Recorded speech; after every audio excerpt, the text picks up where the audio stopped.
Welcome to Homeschool is a Work of Heart. I'm Melissa Webb, and after years in the classroom and years homeschooling and supporting those in home education, and even more years creating curriculum for families like yours, I have learned this.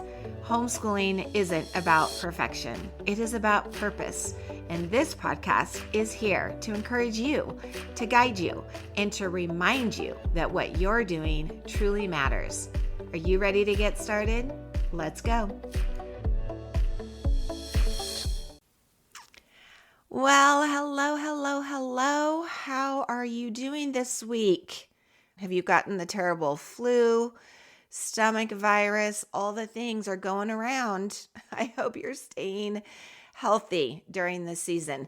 Another season that is quickly approaching is graduation season. It's almost here. Maybe you have a middle schooler heading to high school soon, or a high schooler heading off to college before you know it, or a college graduate stepping into the real world. It's such an exciting time. And moments like these hopefully make us pause and think about the journey of childhood.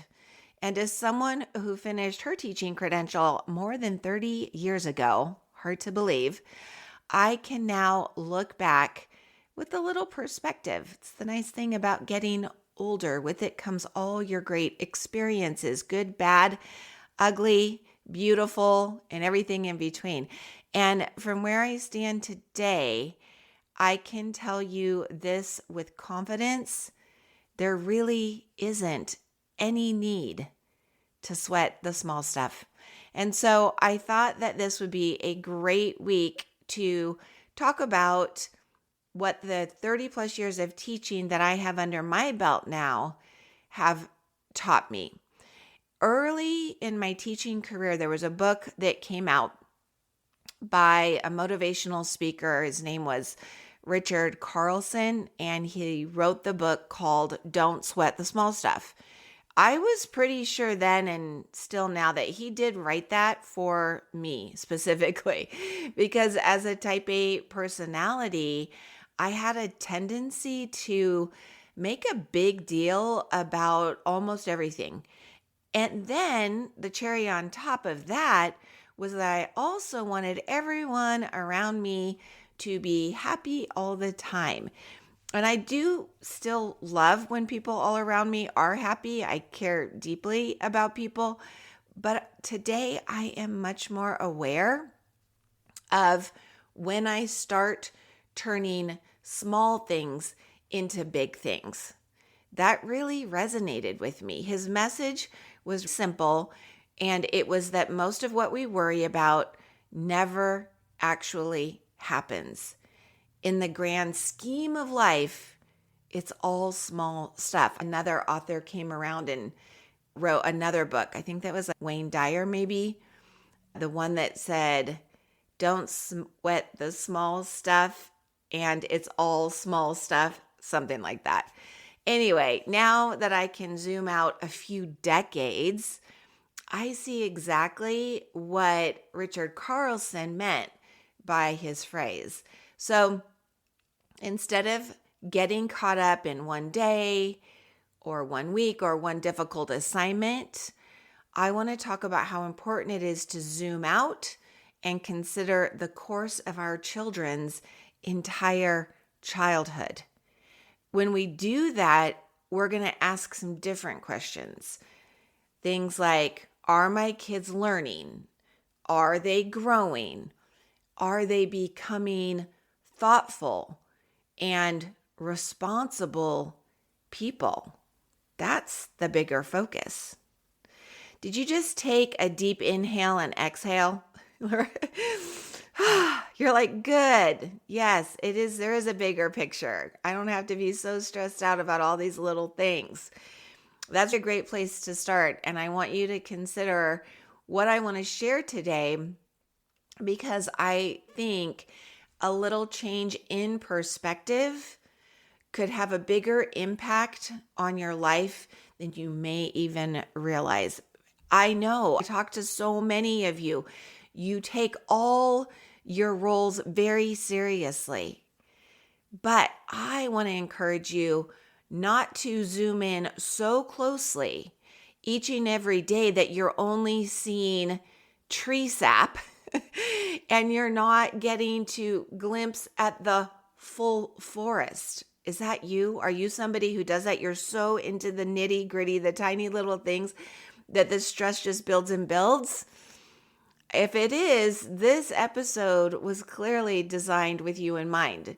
And today I want to share 5 lessons that I've learned from those 30 plus years that hopefully help you breathe a little easier moving forward. These are not teaching lessons, they're really the life lessons that I have learned.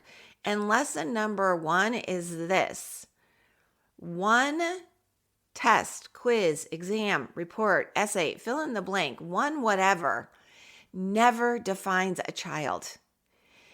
It's so normal for children to do well at times and not so great at other times. We call that being human.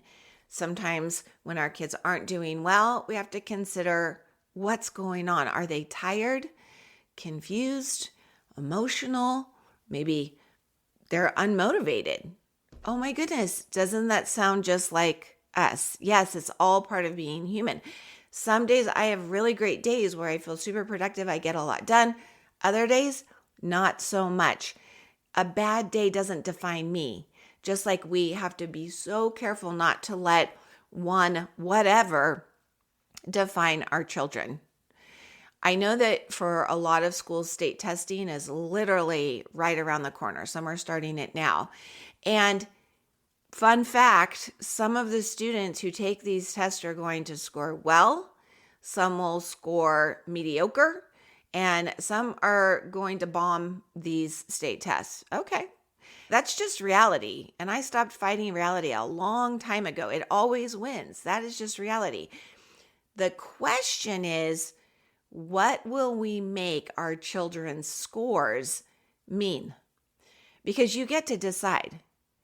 The fact is that a test score is simply a number. It's neutral. We call that a circumstance. It's just a neutral circumstance. It's not good. It's not bad. It's a number. A test score does not come with emotions attached to it. I really want you to think about this for a second, okay? A test score, the score itself, the number that you see on a computer screen, has no emotion attached to it. The emotion only enters when we have a thought about that test score. That falls on us. That falls on our children. It's not the test score itself, it's what we make it mean. So again, it's not the number, but it's our thought about the number. And this is such good news, my friends, because thoughts can be altered, they can be changed. We have the power with our agency or free will. So let's just imagine you see the number, whatever it is, and you say to yourself, I'm assuming it's not a good number. Usually if it's a great number, we're just like, woohoo, let's go have pizza. But if it's not a great number, we may say something really negative like, oh my gosh, this is complete failure. I have failed. My child has failed. We have failed. Or we could choose to say, okay, this is just feedback for this moment in time. Time has taught me this, that there is so much greater peace in that second thought. And I hear more of my IQ in that second thought. Do you? The first thought is emotions. I hear just so many emotions. Those thoughts are going to create these emotions of failure. I have failed. My child failed. We failed. I feel sad, discouraged. There's a lot of emotion there. Versus the other thought, well, okay, this is feedback. We just got some feedback for this moment in time. Now I can be more logical. I hear my IQ stepping in and it's saying, all right, what do we want to do with this? Looks like we need some additional help with writing. Maybe this summer we can look into a fun program and we can work on our writing. That's the difference there. Okay, so there's lesson number 1. Whatever it is, that test, It doesn't define your child. It's just information. You get to choose what to do with that information. My life lesson number 2 is this one. Curiosity trumps criticism every day of the week. I've mentioned Byron Katie before in a previous podcast, I'm sure, probably a couple times. She's an author, she's a speaker, and she teaches what she calls self-inquiry. She's pretty deep. She talks all about ego and self-reflection. She has a worksheet, and you can go download it for free, but I would suggest that you complete some of her trainings before tackling it. I love her. I think she has so many great thoughts and ideas. The worksheet, if you want to go look for it, is called the Judge Your Neighbor worksheet. And she always starts with this powerful question when she interviews or talks with people about this. And she always asks, so is that thought true? And she's not trying to convince you that it is or isn't. She's saying, let's go into self-inquiry and self-reflection and really think to yourself, is it true? She just wants us to examine our thoughts. Okay, and I'll give you an example. I like examples, so I always like to give you an example. So if I had a thought, my child's failing and falling behind because I'm not doing enough, Katie would ask me, is that thought true? And she just let some silence sit there so that I could think about it. And she might even say, can you absolutely know it's true? And I could either say, I have evidence, here it is.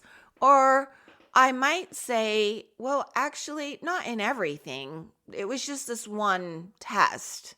So that's a good place to start.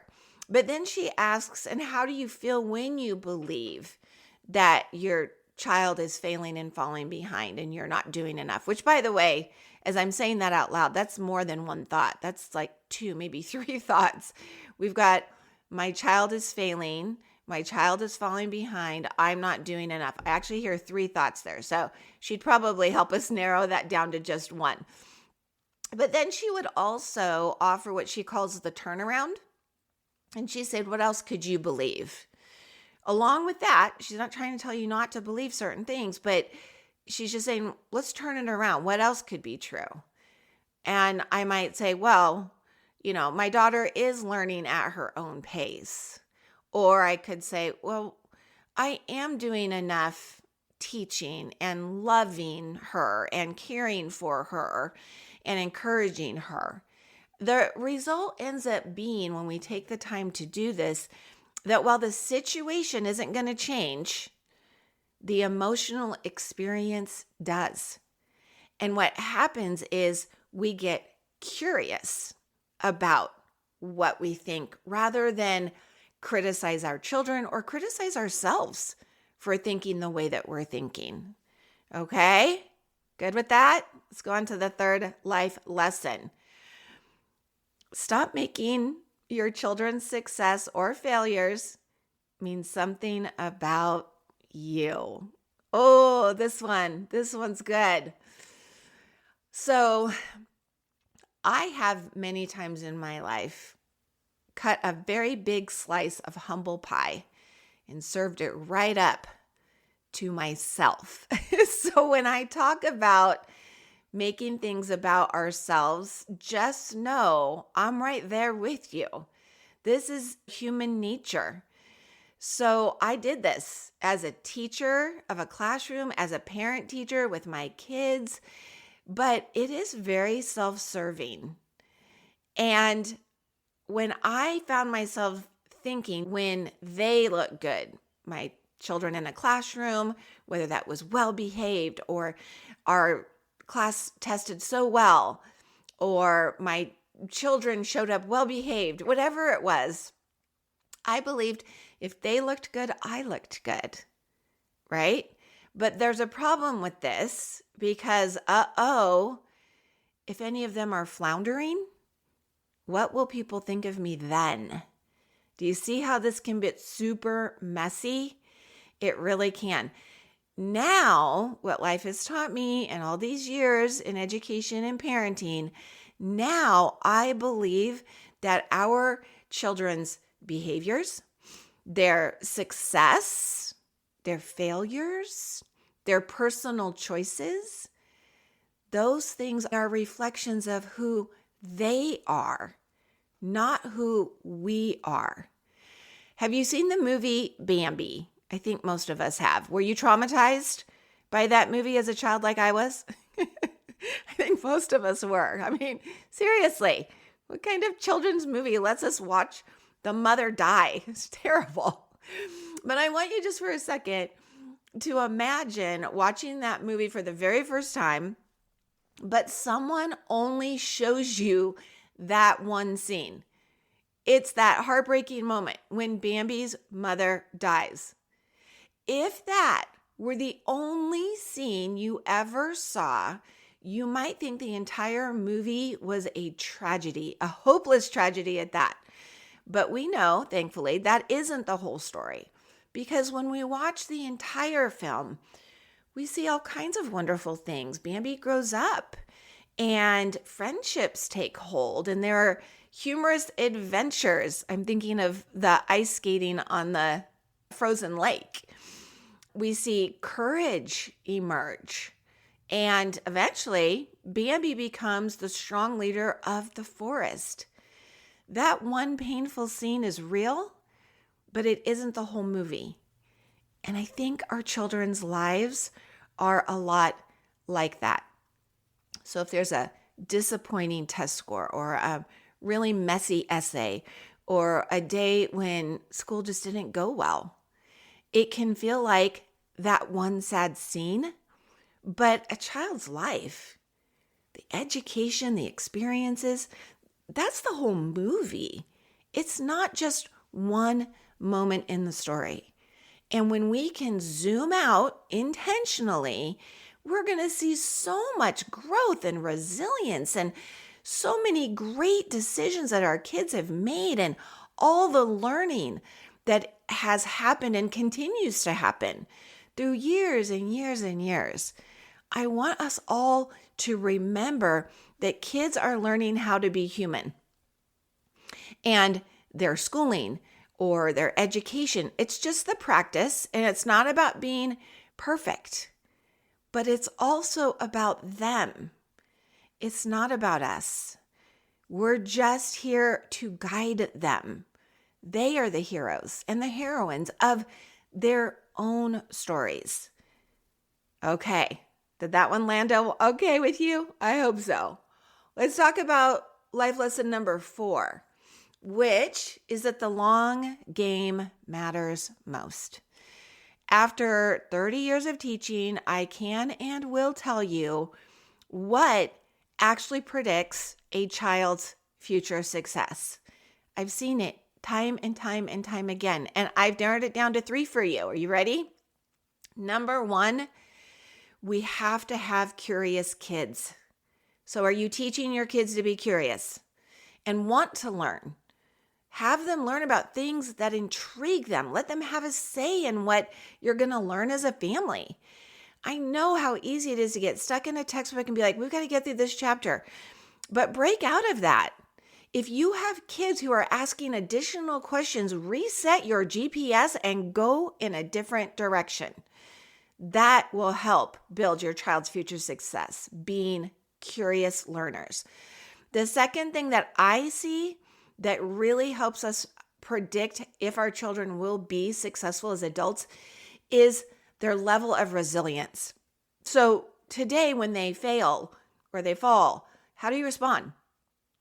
Do you enable them? Are you a crutch? Be careful. Do you offer up excuses for them? Like, well, tests are just stupid. We don't care about that. Or are you teaching them to respond and be like, hey, sometimes this happens. Sometimes we don't test as well as we thought we would. But I want to make sure that you have a can-do spirit, kiddo. We're going to figure this out. We'll be back. We'll try again. That is such an important skill to be putting into our children, building that up. And the third thing that really predicts our children's future success is the level of responsibility they all possess. Not just in doing what they're assigned to do, that they're responsible to get their work done, but I mean responsible for their own actions so that when they don't do well, do they own it? Do they say, you know what? I'm actually not surprised I didn't do well. I wasn't very focused. I didn't give it my best. I didn't study the night before, whatever it is. Do they take responsibility? The students who are going to thrive later as adults are the ones who learn how to think with curiosity, how to solve problems, and demonstrate that stick-to-itiveness. I don't think that's a word, but I'm going to use it anyway. You know what I mean. And how to keep going when things feel hard and take that responsibility. So important. All right. Final life lesson, number 5. Finally, after years of teaching, I have learned to choose calm over control. The simple truth is we cannot control everything in our children's lives, and that's okay because childhood is not a performance review. It's a journey, and we're all on it together. Now, there are things you can control. You can control your perspective, your expectations, your emotional tone in and out of your home. You can also control your prayer life. Please do not underestimate the power of giving all things to God. A calm parent is going to create a calm learning environment. And when you can control that, you will be amazed at all the other things that are going to fall into place. It's really beautiful. And children learn far more from what we do than from what we say, right? We know this. Actions always speak louder than words. Okay, so there you go. Let me just recap for you. My 5 life lessons learned from over 30 years, 3 decades of teaching and parenting are this. Number 1, tests will never define our children. 2, curiosity will always trump criticism. 3, it's really not about you. 4, focus should be on the long game. And 5, you really can always choose calm over control. And there you have it. Wow, 3 decades of teaching. It is kind of crazy, right? I just know this, that very little of the day-to-day stress that I chose for so many years, and maybe what you're choosing today, it's not going to matter 5 years from now, 10 years from now, 15 years from now, 30 years from now. But you know what will matter? Relationships that you've built, that matters. I still have relationships with former students. They reach out to me. It was never because of a lesson I taught. It was because I told them they mattered to me. And they knew that I was truthful when I said it. So focus on building your relationships.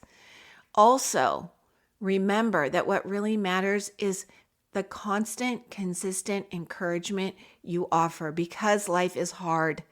So we all need to encourage one another. That is one of the greatest gifts you can give your kids. And finally, that the confidence that you are helping your child nurture and grow is going to matter so much when they become adults and parents themselves. So absolutely, care deeply about your child's education today, for sure. Show up. Be the best version of yourself, 100%. But do not lose sleep over the small stuff. That's not the bigger picture. This moment that you're living right now, it's just one scene. The whole movie is still unfolding. And when you zoom out, there is an entire forest of growth happening. And it is so beautiful. It's as beautiful as you are for the love and the care that you give to your family each and every day. Right on.